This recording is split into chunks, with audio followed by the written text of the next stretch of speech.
सभी साईं भक्तों को ओम साईं राम, जय साईं राम। और ये जो आज बहुत ही प्यारा सा एक्सपीरियंस संध्या ने दिया है, तो ये जो मेरा फ्राइडे का लाइव सेशन था उसी से है। और उसी के माध्यम से बाबा ने संध्या को जवाब दिया। शायद संध्या हमसे क्वेश्चन करना चाहती थी, वो बोल रही थी कि मेरा क्वेश्चन लेके बैठे थे कि दीदी से पूछेंगे कि हमारे साथ ऐसा क्यों हो रहा कि हम इतनी पूजा कर रहे हैं और हमारी बेटी की तबीयत ख़राब रहती है। और वो शायद स्टोरी बाबा ने हमको कैसे दिखाई और वो हमने कैसे बोली, ये बाबा ही जाने। और उनको जवाब बाबा ने दिया। तो उनको जब लाइव आई थी तो उसने बोला भी था कि ये तो मेरी स्टोरी है। तो हम समझ नहीं पाए थे। अरे हमने कहा हाँ हाँ अच्छा तुम्हारी है, अच्छा सेम तुम्हारे साथ भी हुआ। आप लोग जो लोग लाइव में जुड़े थे शायद सुना भी होगा। लेकिन वो सेम स्टोरी संध्या की है जो कि इनकी बेटी के साथ हुई। और आप देखना जो स्टोरी है सेम उसके साथ है कि बाबा सिर्फ माध्यम बनाते हैं। और इससे ये सीख, हाँ, उस दिन भी हमने यही बोला था कि सीख यही मिलती है कि जो हमें ज़्यादा प्रॉब्लम आनी होती है वो बाबा में थोड़े से निकाल देते। ये नहीं कि हम पूजा कर रहे हैं तो परेशानी है, नहीं, हम पूजा कर रहे हैं तो हमारी कुछ चीज़ें कट रही होती हैं, जो ज़्यादा में होना था वो हमें कम में मिलता है। तो ये संध्या ने जो अपना एक्सपीरियंस दिया है वो आप ज़रूर सुने और बहुत ही प्यारा सा एक्सपीरियंस है। ओम साईं राम। ओम साई राम। मैं संध्या उड़ीसा से हूँ। कल आप जब शाम को लाइव आए थे तो मेरा मन में बहुत सारा विचार चल रहा था कि दीदी को आज मैं पूछूं क्यों मेरे साथ ऐसा होता है। मैं बाबा को इतना प्यार करती हूँ, इतना पूजा करती हूँ, इतना पाठ करती हूँ, पूजा पाठ करती हूँ, लेकिन मेरी बच्ची को हमेशा हर रोज़ कुछ ना कुछ प्रॉब्लम होता है, कुछ ना कुछ उसका शरीर के अंदर प्रॉब्लम रहता है। तो मैं वो मन में विचार था, लेकिन जब आपने लाइव में आके जब वो दो लेडीज़ की कहानी बताए तो उस कहानी से मुझे पता चल गया कि बाबा आपके द्वारा मुझसे क्या कहलाना चाहते हैं। तो मेरे को दीदी, मेरे को आंसर मिल गया मेरा। तो इसी से रिलेटेड दीदी, ये बहुत पुराना बात है। ये मेरी बच्ची जब 5 साल की थी, उसका नाम नेहा प्रियदर्शनी है, वो 5 साल की थी दीदी, तब की बात है, 2008 की बात है दीदी ये।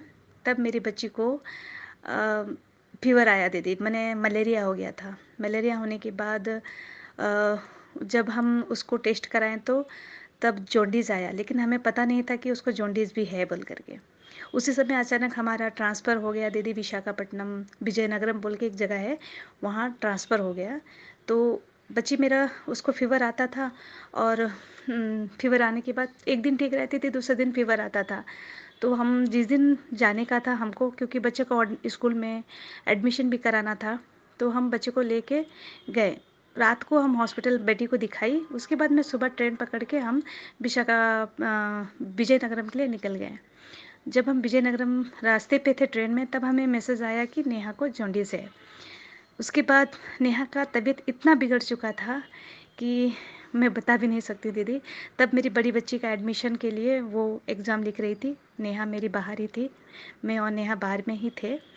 उसके बाद जब नेहा का गौतमी का एडमिशन हो गया, नेहा का एडमिशन होना था, तब बच्ची मेरी बहुत सीरियस हो गई। उसको उसी समय मैं बाहर ऑटो पे ही थी, तब उसे उल्टियाँ स्टार्ट हुई दीदी। जब उसको उल्टी स्टार्ट हुई तो पूरा ग्रीन कलर का मैंने उल्टी हुआ।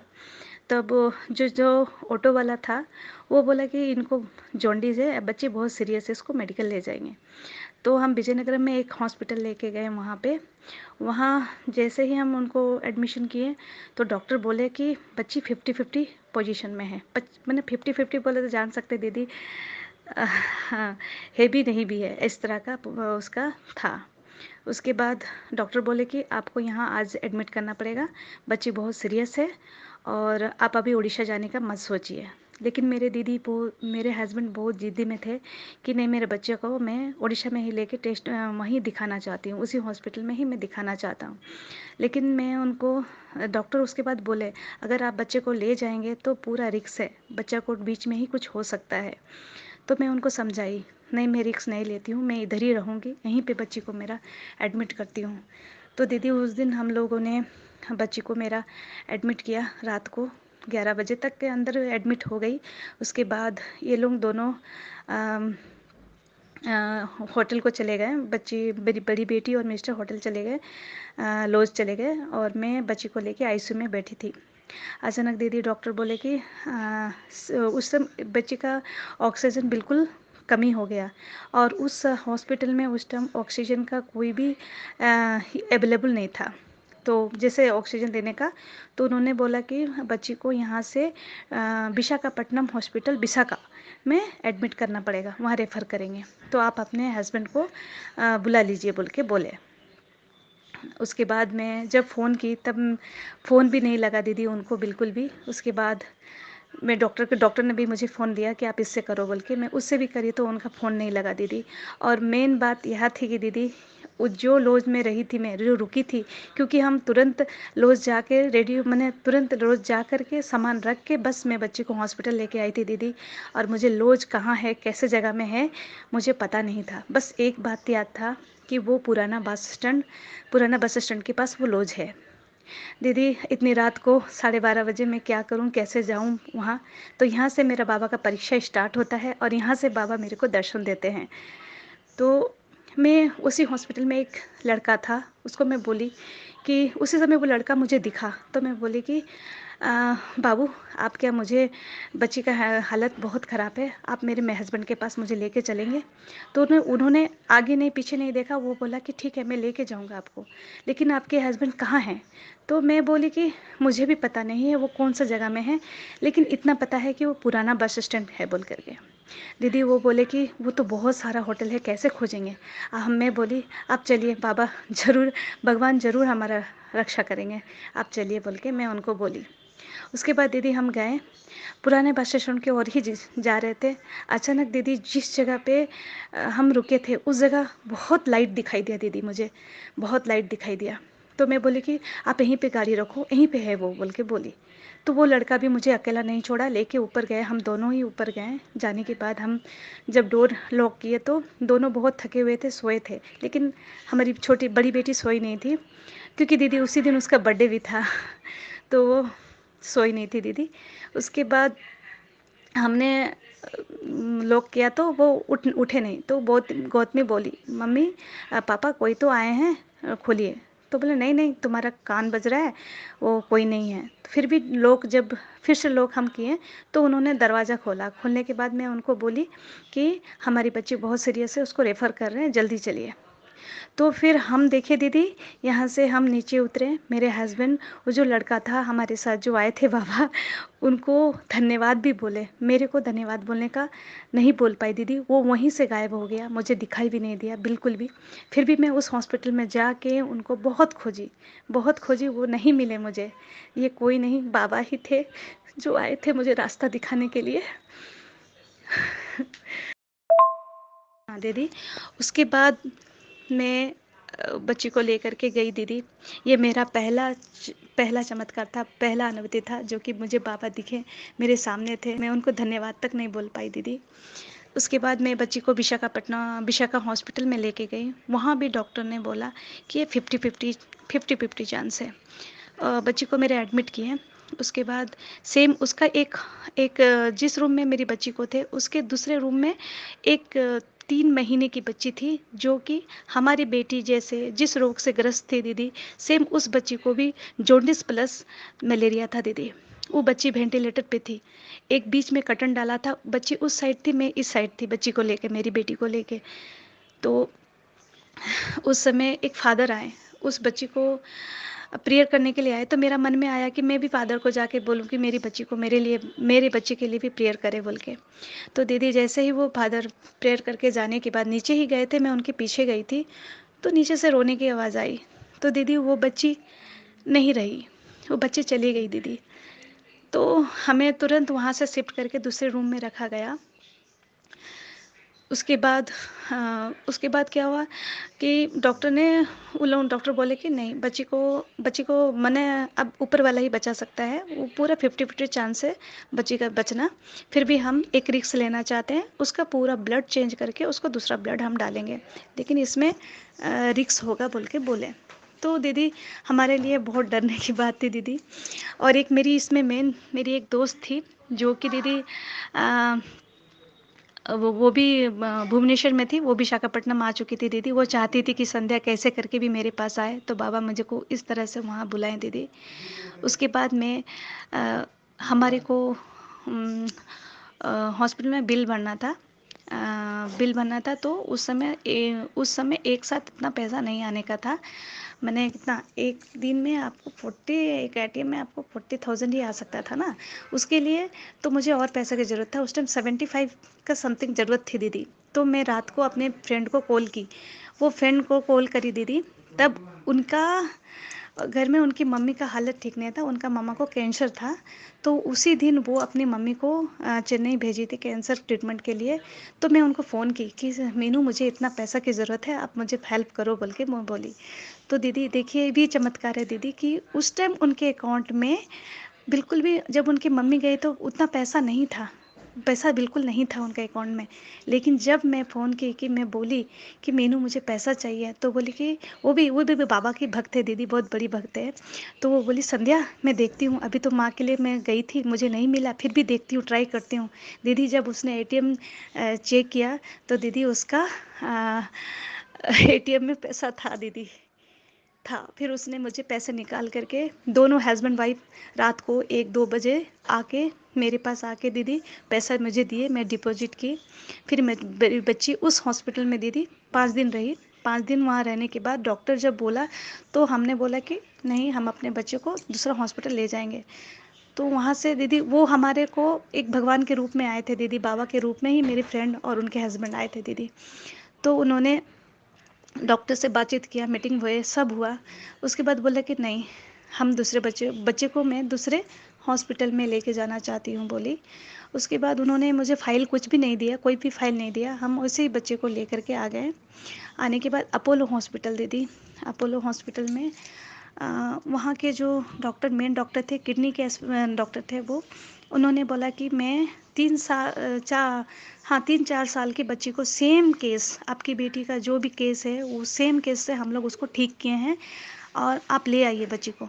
लेकिन 50-50, वहाँ भी दीदी वही 50-50 बात बोले कि 50-50 है।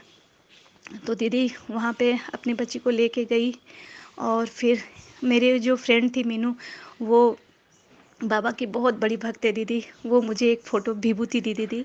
और एक मेरी स्टाफ है रश्मि बोल के, उन्होंने बाबा की फ़ोटो ला के दिए कि संध्या जब तुम बच्ची को हॉस्पिटल ले जा, बेड में जब रखोगी तो बाबा का विभूति और फ़ोटो उनके तकिए के पास ही रखना, नर्स को भी बोलना कि वहाँ से बिल्कुल ना हटाए। तो दीदी मैं वैसे ही की, मेरी बच्ची को वहाँ एडमिशन करा गया दीदी। उसके बाद सारा टेस्ट किया गया उसका। एक गुरुवार का दिन, ये गुरुवार का दिन दीदी, हर गुरुवार को बच्ची को कुछ ना कुछ प्रॉब्लम हो जाता था दीदी।